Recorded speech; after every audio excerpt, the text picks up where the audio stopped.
एक बार की बात है, गौतम बुद्ध अपने सभी शिष्यों को आश्रम में उपदेश दे रहे थे। वह जीवन में अपनाई जाने वाली सुबह की आदतों के बारे में बता रहे थे।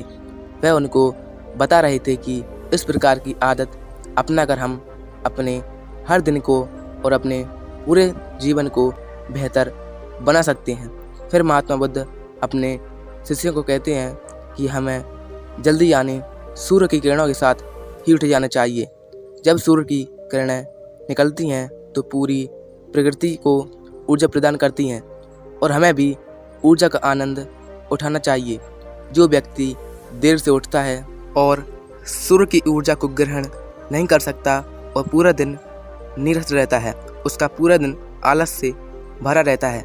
फिर महात्मा बुद्ध पहली आदत बताते हुए शिष्यों से कहते हैं, चाहे हमारा कल कैसा भी हो, कैसा भी बीता हो, लेकिन हमें आज की शुरुआत सकारात्मक बातों के साथ ही करनी चाहिए। हमें सुबह उठते ही सबसे पहले सभी को आभार प्रकट करना चाहिए। हमें उन लोगों का धन्यवाद देना चाहिए जिन लोगों ने हमारे बुरे समय में मदद की है।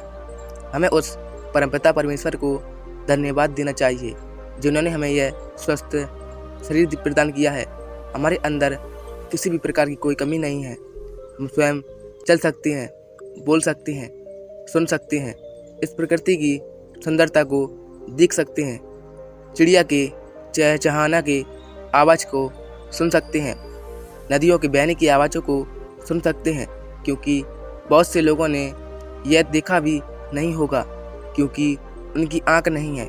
कुछ लोगों ने इसे सुना भी नहीं होगा क्योंकि उनके कान नहीं हैं।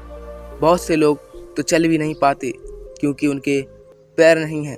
हमें परमात्मा का आभार करना चाहिए कि उन्होंने हमें इस काबिल बनाया है कि हम अपना काम स्वयं कर सकते हैं। किसी और पर हमें निर्भर नहीं रहना पड़ता, जबकि बहुत से लोगों को चलने के लिए भी दूसरों का सहारा लेना पड़ता है और दूसरों के ऊपर निर्भर रहते हैं।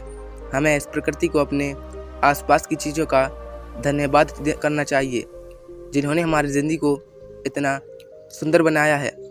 यह रंग बिरंगे फूल जो हमें खुशबू प्रदान करते हैं, वह नदी जो हमें पीने का पानी उपलब्ध कराती है, यह पेड़ पौधे, यह शुद्ध हवा, यह फल हमें इस प्रकृति से प्राप्त होते हैं।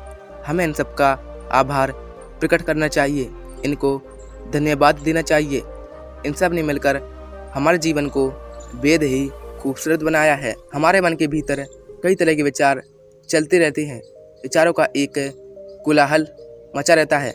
हम नहीं चाहते फिर भी हमारे मन में कोई ना कोई विचार आ ही जाता है और इन विचारों के कारण ही हम तनाव महसूस करते हैं। हमें इन विचारों को शांत करना होगा और हम इन विचारों को ध्यान के माध्यम से ही रोक सकते हैं। इसके लिए हमें एक शांत जगह पर बैठ जाना है और अपनी आती जाती सांसों पर ध्यान लगाना है। हमें इस बात का ध्यान रखना है कि हम किस नाक से सांस ले रहे हैं और किस नाक से छोड़ रहे हैं। शरीर के कौन से अंगूर से उसकी हमारी सांसें टकरा रही हैं। जब हम अपना ध्यान पूरी सांसों पर लगाएंगे तो हमारा मन एक जगह पर केंद्रित हो जाएगा और भटकना बंद कर देगा। जब हमारा मन एक जगह पर केंद्रित हो जाता है तो हमारे मन को एक नई ऊर्जा प्रदान होती है और वही ऊर्जा हमारे दिन को उत्साह से भर देती है और खुशी प्रदान करती है। ध्यान करने से हमारा दिमाग स्वस्थ हो जाता है, हमारे मन के सारे विचार खत्म हो जाती हैं और दिन में हम जब कोई भी कार्य करने वाले होते हैं तो उसके लिए हमें निर्णय लेने में भी बड़ी आसानी होती है और हम सही और स्पष्ट फैसला ले पाते हैं और अपने काम को पूरे लगन बामन के साथ पूरा कर पाते हैं और हमारा पूरा दिन तनाव मुक्त रहता है। हमारे शरीर के लिए जितना ज़रूरी भोजन और पानी है उतना ही ज़रूरी व्यायाम भी है। व्यायाम करने से हमारा शरीर स्वस्थ और तंदुरुस्त रहता है और हमारा मन प्रसन्न रहता है। व्यायाम करने से हमारे शरीर के सभी अंग सुचारू रूप से कार्य करते हैं, हमें ऊर्जा प्रदान करते हैं, कार्य को करने की शक्ति प्रदान करते हैं, जिससे हम अपने कार्य को आसानी से पूरा कर पाते हैं और हमें थकान का अनुभव भी नहीं होता है, जिससे हम बिना थके पूरे कार्य को जल्द से जल्द पूरा कर पाते हैं। व्यायाम करने से हमारा शरीर स्वस्थ व निरोगी रहता है, हमें किसी भी प्रकार का कोई रोग नहीं होता है। हमारे पास चाहे जितनी भी धन दौलत हो, यह सुख सुविधा नहीं है, क्योंकि अगर हमारा शरीर स्वस्थ नहीं होगा तो हम किसी भी सुख का सुविधा का आनंद नहीं ले पाएंगे। अगर हमारा शरीर किसी भी रोग से ग्रस्त हो जाएगा तो फिर उसे यह धन दौलत भी ठीक नहीं कर पाती है। स्वस्थ शरीर सुखी जीवन की निशानी है। स्वस्थ शरीर सुखी जीवन की निशानी है। इसको हेडलाइन करना है। जितना हम अपने शरीर को कष्ट देंगे उतना ही हमारा शरीर हमें सुख प्रदान करेगा, और जितना हम अपने शरीर को आराम देंगे उतना ही हमें कष्ट प्रदान करेगा। इसलिए हमें नियमित रूप से व्यायाम करना चाहिए। व्यायाम करने से हम पूरे दिन प्रसन्न रहते हैं और अपने सभी कार्यों को आसानी से कर पाते हैं।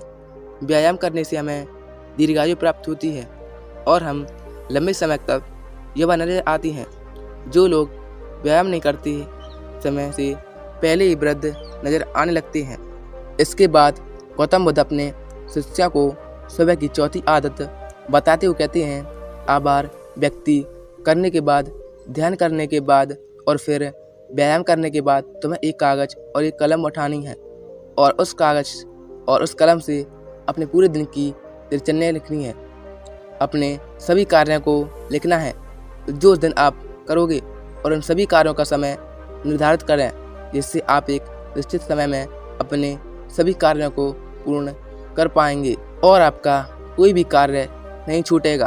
और एक बात का ध्यान रखें, आप अपने उन कार्यों में एक ऐसा कार्य जरूर लिखें जिसमें तुम किसी व्यक्ति या पशु की निस्वार्थ भावना से मदद करोगे, जैसे कि किसी गरीब को भोजन खिला दिया, किसी पशु को घास डाल दी या फिर उसे पानी पिला दिया।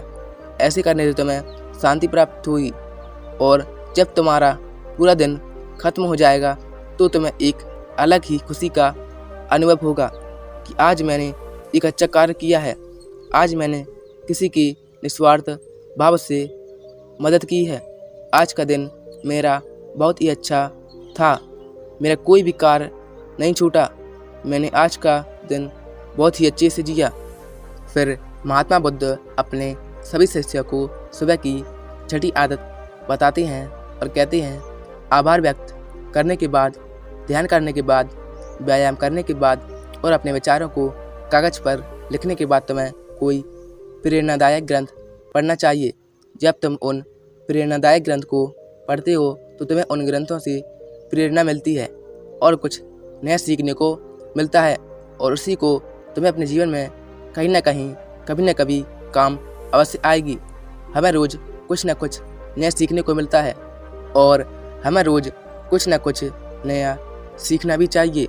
जब तुम यह प्रेरणादायक ग्रंथ पढ़ लो, उसके बाद तुम्हें अपने आप से बातें करनी है। दूसरा से तो हम हमेशा बातें करते हैं, लेकिन कभी अपने आप से बात करने का मौका ही नहीं मिलता। इसलिए हमें अपने आप से बातें करनी चाहिए, क्योंकि आपको आपसे बेहतर कोई समझ ही नहीं सकता। इसलिए अपने आप को धन्यवाद देना चाहिए। आपने अपने आप से कहना चाहिए कि मैं कितना अच्छा हूँ, मैं बहुत ही खुश हूँ, मैं हर कार्य को कर सकता हूँ, कोई भी कार्य मेरे लिए असंभव नहीं है, मैं हर परेशानी से लड़ सकता हूँ, जो लक्ष्य निर्धारित किया है उसे पाकर रहूँगा, चाहे कुछ भी हो जाए मैं उसे हर हासिल करके ही रहूँगा, मैं किसी से नहीं डरता। दोस्तों, हमारे जीवन की यह छोटी छोटी आदतें हमारे जीवन को एक नई दिशा प्रदान करेगी। जब आप इन आदतों के साथ अपने दिन की शुरुआत करोगे तो फिर आपका हर दिन बेहतर रहेगा और आप हर दिन प्रसन्न और खुश रहोगे। दोस्तों, ये छोटी छोटी दिखने वाली 5 आदतें हमारे जीवन पर सकारात्मक प्रभाव डालती हैं। आदतों को अपनाकर हम अपने हर दिन को सुखमय बना सकते हैं और अपने लक्ष्य को प्राप्त कर सकते हैं।